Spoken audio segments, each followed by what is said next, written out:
ரஷ்ய அதிபர் Vladimir Putin 2 நாள் அரசுமுறை பயணமாக இன்று இந்தியா வருகிறார். இன்று மாலை 4:30 மணிக்கு டெல்லி வரும் அவருக்கு பிரதமர் மோடி இரவு விருந்து அளித்து வரவேற்க உள்ளார்.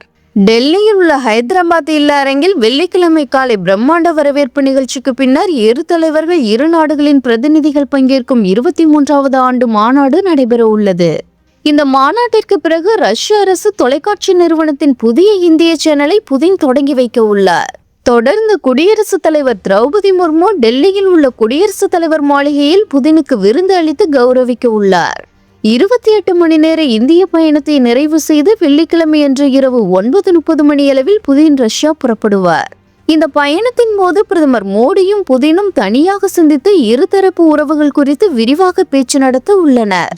இரு நாடுகளுக்கும் இடையே பல்வேறு முக்கிய ஒப்பந்தங்கள் கையொப்பமாக உள்ளன.